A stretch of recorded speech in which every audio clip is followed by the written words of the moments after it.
भारत ने मचा दिया अरब सागर में तहलका, दुश्मनों की निकल गई चीखें। भारतीय नौसेना के एक्शन से मौत के साए में हूती और ईरान। मार्कोस कमांडो के पहुंचते ही अरब सागर में दुश्मन भागे उल्टे पांव। भारत से दुश्मनी कर क्या ईरान को देगा सब कुछ? क्या ईरान में चाबहार पोर्ट का निवेश हो गया भारत के लिए बड़े घाटे का सौदा? क्या चीन और रूस के साथ मिलकर भारत से दुश्मनी मोल लेगा ईरान? दोस्तों, पिछले एक महीने से अरब सागर में हो रहे मालवाहक जहाज के हमलों को लेकर भारत ने अब की बार ऐसा तगड़ा जवाब दिया कि भारत की तैयारी और दुश्मनों पर वार देख ईरान समेत हूथी विद्रोहियों की चीखें निकल गई। दरअसल कल भारतीय नौसेना ने अरब सागर में दुश्मनों पर ऐसा वार किया कि क्या तो अमेरिका और ब्रिटेन, दोस्तों दुश्मन भी भारतीय नौसेना के साहस और जज्बे और अरब सागर में भारतीय नौसेना की ताकत को देख भारत के सामने नतमस्तक हो गए।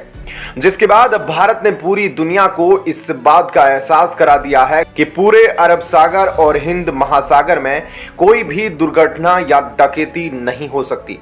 वह भी तब जब तक एक भारतीय नौसेना हिंद महासागर और अरब सागर में तैनात है। दरअसल भारतीय नौसेना ने अरब सागर में हाल ही में एक लाइबेरिया के झंडे वाले थोक वाहक जहाज के अपहरण के प्रयास को नाकाम कर दिया। लाइबेरिया के झंडे वाले इस जहाज ने एक पोर्टल के जरिए भारतीय नौसेना को एक संदेश भेजा था। इसमें 4 जनवरी की शाम को लगभग 5 से 6 अज्ञात सशस्त्र सोमालिया के समुद्री लुटेरों के सवार होने का संकेत दिया गया था, जिसके बाद इंडियन नेवी एक्शन में आ गई। भारतीय नौसेना ने बताया कि नौसेना के विमान गतिविधियों पर नजर रख रहे हैं।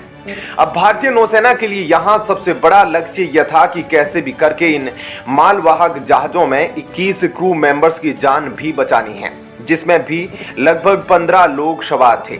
अब इन सभी क्रू मेंबर्स की जान बचाना भारतीय नौसेना के लिए जरूरी हो गया था, जिसके बाद भारतीय नौसेना ने तुरंत एक्शन लेते हुए अपना एक वॉरशिप आईएनएस चेन्नई को मालवाहक जहाज की ओर भेज दिया और उसके बाद कंट्रोल पैनल से भारतीय नौसेना ने जो सोमालिया के समुद्री लुटेरों की धमकी दी, उसके बाद सोमालिया के लुटेरों को शिप से अपनी जान बचाकर जाना पड़ा, जहां भारतीय नौसेना ने कंट्रोल पैनल के जरिए लुटेरों को यह संदेश दिया कि भारतीय नौसेना उनके पीछे है और हमारे जहाज कुछ मिनट में ही वहां पहुंचने वाले हैं। हमारे पास घातक विमान है जो तुम्हारी जहाज और तुम्हारी छोटी नाव को तबाह कर सकते हैं, इसलिए इस जहाज से दूर रहे। लेकिन जैसे ही भारतीय नौसेना मालवाहक जहाज के पास पहुंची और उसमें से जब भारत के मार्कोस कमांडो निकले, तब पूरी दुनिया को पता चल गया कि भारतीय नौसेना का आखिर समुद्री लुटेरों और आतंकियों में क्या खौफ है। दरअसल यह पहली बार है जब भारतीय नौसेना या किसी भी नौसेना ने किसी जहाज को हाईजैक होने से पहले ही बचा लिया। और इन सोमालिया के समुद्री लुटेरों का हमेशा से खराब रिकॉर्ड रहा है कि यह जिस जहाज को हाईजैक कर लेते हैं वहां के सभी क्रू मेंबर्स को मारना शुरू कर देते हैं जब तक इनको सबके बदले रैंसम मनी नहीं मिलती। लेकिन एक बार भारतीय नौसेना के जज्बे और साहस के कारण भारत ने पहले ही इस जहाज को हाईजैक होने से बचा लिया है, जिसके बाद अमेरिका से लेकर ब्रिटेन और भारत के खिलाफ हमेशा प्रोपेगेंडा फैलाने वाले अल जजीरा न्यूज नेटवर्क भी भारत की तारीफ कर रहे हैं कि भारत ने वास्तव में एक बेहतरीन काम किया है। लेकिन भारत के द्वारा सोमालिया के इन लुटेरों पर एक्शन ऐसे समय में लिया गया है जब लाल सागर में हूथी विद्रोहियों ने आतंक मचा रखा है, जिसके बाद अब सोशल मीडिया पर वायरल भारत मार्कोस कमांडो और भारतीय नौसेना के ऑपरेशंस के वीडियो ने हूथी विद्रोहियों समेत ईरान के मन में खौफ पैदा कर दिया है। क्योंकि अभी तक तो हूथी विद्रोहियों और ईरान को यह मालूम था कि भारत ने अपने 5 जहाज अरब सागर में तैनात कर रखे हैं, लेकिन जितनी रफ्तार से भारतीय नौसेना ने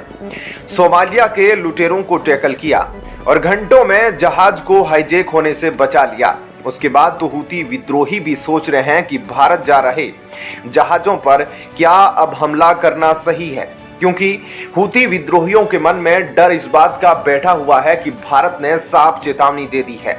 कि हम बदला लेंगे। और भारत से तो हूथी विद्रोहियों का बाप ईरान भी डरता है। और इस तरह से इस समय पूरे अरब सागर में खौफ यह है कि अब सब सवाल यह पूछ रहे हैं कि भारत ने इतनी भारी तैनाती क्यों कर रखी है, क्या भारत कुछ बड़ा एक्शन लेने वाला है। और अब एक सवाल भारत और ईरान के रिश्तों पर भी उठता है कि क्या ईरान ने आतंकवाद और भारत में से पूरी तरह से आतंकवाद को चुन लिया है। क्योंकि जब से भारत और अमेरिका के रिश्ते बेहतर हुए हैं वैसे वैसे भारत और ईरान के रिश्ते खराब होते चले गए, जिसका उदाहरण दोनों देशों के बीच ट्रेड के आंकड़ों को देखकर लगाया जा सकता है। साल 2022 में दोनों देशों के बीच में जो ट्रेड के आंकड़े थे उसके मुकाबले वो आंकड़े साल 2023 में काफी परेशान करने वाले हैं। जहां भारत और ईरान के बीच वित्त वर्ष 2022-23 में द्विपक्षीय व्यापार लगभग 2.33 बिलियन डॉलर था, जो कि वित्त वर्ष 2023-24 में घटकर 660 मिलियन डॉलर पर आ गया है, जिसमें से भारत अब 455 मिलियन डॉलर का निर्यात करता है और 205 मिलियन डॉलर का आयात करता है। भारत के कॉमर्स डिपार्टमेंट के आंकड़ों के अनुसार वित्त वर्ष 2019-20 में भारत और ईरान के बीच कुल ट्रेड 4.77 बिलियन डॉलर यानी कि करीब 40,000 करोड़ रुपए का था, जो कि अप्रैल से जुलाई 2023 के बीच 0.66 बिलियन डॉलर यानी कि 5,500 करोड़ रुपए रह गया है। इसका मतलब है कि करीब 5 सालों में दोनों देशों के बीच का ट्रेड 34,000 करोड़ रुपए से ज्यादा कम हो गया है। साथ ही भारत के द्वारा जो ईरान के चाबहार पोर्ट का निर्माण किया गया था, अब उसको देखकर यही कहा जा रहा है जैसे कि भारत का ईरान में यह इन्वेस्टमेंट एक बहुत बड़ा स्ट्रेटेजिक फेलियर है, क्योंकि जिस काम के लिए इसका इस्तेमाल होना था वह तो हो नहीं रहा, बल्कि यह देश ही आपस में एक दूसरे के खिलाफ खड़े हैं। जहां इस चाबहार पोर्ट के जरिए भारत ने नॉर्थ साउथ ट्रांजिट कॉरिडोर की नींव रखी थी, जिसमें ईरान, रूस, अजरबैजान, भारत से कुछ अन्य देश शामिल थे। इस रूट के तहत भारत अपने सामानों का आयात मध्य एशियाई देशों से आसानी से कर सकता था। साथ ही भारत यूरोपीय देशों में भी इस रूट के जरिए अपनी उत्पादों का निर्यात कर सकता था।